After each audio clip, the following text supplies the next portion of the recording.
नमस्कार। इस चैनल के द्वारा भारतीय भूगोल की पूर्वावलोकन सीरीज कंप्लीट कराई जा रही है। इसी क्रम में आज हम भारत और श्रीलंका के बीच से कुछ प्रश्न बनाए जाते हैं। हम इस वीडियो में इसी पर चर्चा करने वाले हैं। अगर आप इसे समझ सकें तो ये भारत का मुख्य भूमि का दक्षिणतम राज्य तमिलनाडु है और ये एक स्वतंत्र देश श्रीलंका है। बीच में यह जो आपको कुछ इस प्रकार से संरचना दिखाई दे रही है, यह एक द्वीप है जिसका नाम पंबन द्वीप है, या इसे हम रामेश्वरम भी कहते हैं, जो कि पूर्ण रूप से भारत का है। इसके अलावा यहाँ आपको एडम्स ब्रिज, आदम का पुल यहाँ पर एक दिखाई दे रहा है। एक द्वीपीय संरचना, उभरते हुए द्वीप आपको दिखाई दे रहे हैं, समुद्र के अंदर डूबे। ये पूरे का पूरा आपको इधर समुद्र आपको दिखाई दे रहा है। अगर आप 0 डिग्री से चलें और नॉर्थ की ओर, ये पूरा आपको जो दिखाई दे रहा है ये इंडियन ओशियन है, हिंद महासागर है। हिंद महासागर जब आएगा, हिंद महासागर, देखिए पहले तो महासागर और सागर में आप अंतर समझ लीजिए। महासागर व्यापक रूप से प्रयुक्त होने वाला शब्द है, जैसे प्रशांत महासागर है। प्रशांत महासागर व्यापक रूप से प्रयुक्त होने वाला शब्द है, लेकिन वही प्रशांत महासागर अगर किसी क्षेत्र, उसी प्रशांत महासागर का जल जब किसी देश के आसपास जाता है तो उसका क्षेत्रीय नाम रखा जाता है। उसके नाम के या उस देश के नाम के आधार पर वह सागर हो जाता है। यानी पहले महासागर था, प्रशांत महासागर था, लेकिन वह चीन के पूर्व में तो पूर्वी चीन सागर हो गया, है ना, या पूर्वी जापान सागर हो गया, जापान के पूर्व में अगर आप जाएं तो। ठीक, तो मेरे कहने का मतलब आप समझ रहे हैं, जब महासागर का जल किसी देश के या किसी क्षेत्र के नाम पे रखा जाता है तो वो एक सागर होता है, और बाकी ये आपका जो ओपन होता है वो महासागर होता है। जैसे हिंद महासागर है, और नॉर्थ की ओर आएंगे आप तो ये अरब सागर हो जाएगा। क्या इधर कोई क्षेत्र अरब है? हाँ है, अरबियन सी, अरब देश के आसपास के क्षेत्र के नाम पर ही अरबियन सी है, और शायद बंगाल के नाम पर ये बंगाल की खाड़ी है। तो ये आपको ध्यान देना होगा, महासागर बड़ा है और महासागर का ही भाग छोटा, किसी देश के आसपास का क्षेत्र सागर है।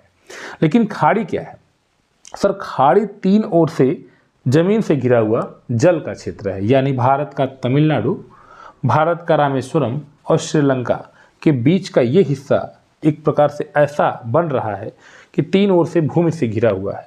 तो जो जल का भाग, जल का वह भाग जो 3 ओर से भूमि से घिरा होता है उसे खाड़ी कहते हैं, और ये है मन्नार की खाड़ी। और अगर मन्नार की खाड़ी आप समझ सकें तो किसका भाग है? तो सर हिंद महासागर का। हिंद महासागर पूरा जो दक्षिण में है, भारत के दक्षिणतम जो क्षेत्र आपको दिखाई दे रहा है सभी हिंद महासागर है। और जब आप इंडिया के पास आएंगे तो इधर आपका आप डिवाइड करेंगे तो आगे बंगाल की खाड़ी की ओर जाएंगे, और इधर आप जाएंगे जहाँ केरला का तट है, केरला है, कर्नाटक है, गोवा है, वो आपको अरब सागर दिखाई देगा। तो ये दोनों ही हिंद महासागर के भाग हैं। आगे बढ़ रहे हैं मन्नार की खाड़ी, और ये आपको जो द्वीपीय संरचना दिखाई दे रही है सर, द्वीप मैंने आपको बताया क्या है, चारों ओर से जल से घिरा हुआ भाग, भूमि का वह भाग जो चारों ओर से जल से घिरा हुआ है, क्या कहलाता है? द्वीप कहलाता है। चूंकि यह चारों ओर से जल से घिरा हुआ है इसलिए यह द्वीप है।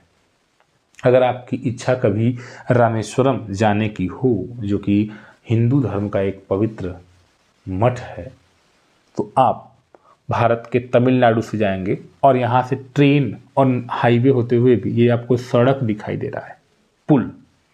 ये आपको जो पुल दिखाई दे रहा है भारत का सबसे पुराना सड़क पुल है, ये भी ध्यान दीजिएगा। 1914 में यह एक्टिव हुआ है, तो ये आप इसको समझ लें। हालांकि यहाँ पर रेल पुल भी है, रेल ब्रिज भी है, यह भी आपको ध्यान देना होगा।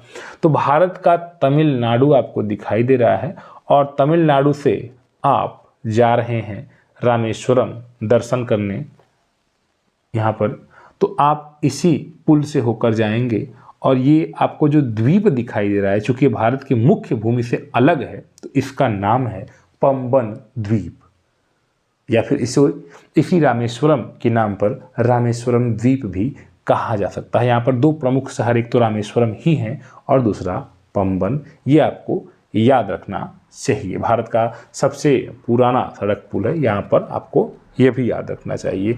यहाँ पर आपको मंडपम एक जगह है, और मंडपम से आप जाएंगे, यहाँ मंडपम से आप गाड़ी पकड़ेंगे बस, और यहाँ से फिर आप आराम से पुल होते हुए आप आगे भगवान श्री राम के जो रामेश्वरम है, आप ऐसा माना जाता है हिंदू धर्म के अनुसार कि जब सीता माता की खोज के लिए, सीता माता को रावण से छुड़ाने के लिए और रावण को मारने के लिए भगवान राम जब यहाँ पर पहुँचे तो ये धनुष कोडी एक जगह है, ये जो आपको दिखाई दे रहा है ना, ये धनुष कोडी है।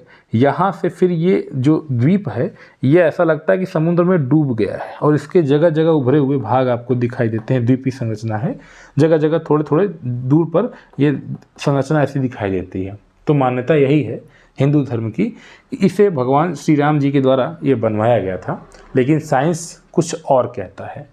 तो दोनों की अपनी अपनी मान्यताएं हैं, आप किसे मानेंगे ये आप पर मैं छोड़ता हूँ। लेकिन यहाँ धनुष कोडी है और फिर आगे आप बढ़ते हुए द्वीपों की संरचना है और श्रीलंका का ये तलैया मन्नार एक जगह है, मन्नार आइलैंड है ये, आप ही याद रखिएगा। ये आपको द्वीप दिखाई दे रहा है, मन्नार द्वीप। तो श्रीलंका का तलैया मन्नार और भारत का धनुष कोडी, यह द्वीपों की पूरी श्रृंखला दिखाई दे रही है। यहाँ पर जल भी है, द्वीप भी हैं। तो इससे लेकर यहाँ तक ये आदम का पुल या भगवान श्री राम सेतु यही है। और इसके बाद आप श्रीलंका में प्रवेश कर जाते हैं और श्रीलंका की राजधानी कोलंबो को भी आपको याद रखना होगा। यहाँ पर आपको कुछ और रामनाथपुरम आपको याद रखना होगा कि जिला जो है वो रामनाथपुरम है और एकांत रामर मंदिर है यहाँ पर, और रामर पदप मंदिर है।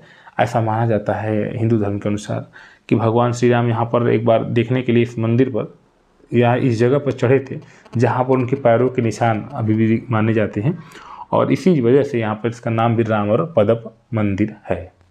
तो ये एक ज़्यादातर हिंदू धर्म से संबंधित है। यहाँ के लोग भी ज़्यादातर हिंदू धर्म को फॉलो करने वाले हैं। यहाँ की लैंग्वेज तमिल है और इंग्लिश है, ये भी आपको ध्यान देना चाहिए। अब हम आगे बढ़ते हैं तो ये आपको जो देश दिखाई दे रहा है, मैंने आपको बताया श्रीलंका, और ये द्वीपी संरचना ये भी है कुछ इस प्रकार से। देखिए मतलब ये आपको तीन ओर से पूरा का पूरा ये देखिए घिरा हुआ है। तो ये पाक की खाड़ी है, ये खाड़ी। सर खाड़ी क्या है? खाड़ी तीन ओर से स्थल से घिरी हुई संरचना। जैसे ये देखिए, ये भारत का तमिलनाडु है, ये भारत का रामेश्वरम है और ये श्रीलंका है, तीन ओर से घिरा हुआ। ये मन्नार की खाड़ी है। क्या है? मन्नार की खाड़ी। और ये क्या है? ये पाक की खाड़ी है, पाक खाड़ी।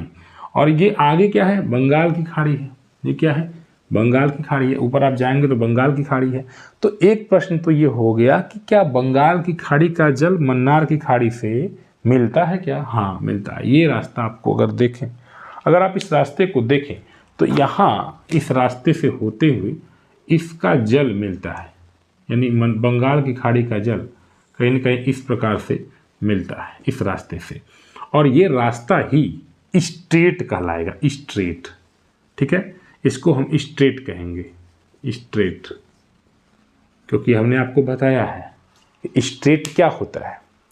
जल की एक सकरी राशि जो दो भूमि खंडों को अलग करती है और दो जल राशियों को जोड़ती है। जैसे बंगाल की खाड़ी को मन्नार की खाड़ी से जोड़ा जा रहा है और भारत के रामेश्वरम को श्रीलंका से अलग किया जा रहा है।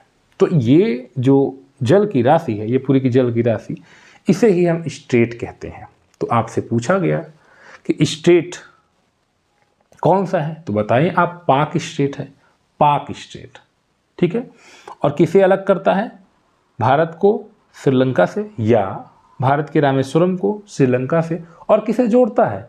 बंगाल की खाड़ी को मन्नार की खाड़ी से, या मन्नार की खाड़ी चूंकि हिंद महासागर से सटा हुआ है, बंगाल की खाड़ी को हिंद महासागर से जोड़ता है, या बंगाल की खाड़ी को पाक की खाड़ी से जोड़ता है, ये पाक की खाड़ी है, या पाक की खाड़ी को हिंद महासागर से जोड़ता है।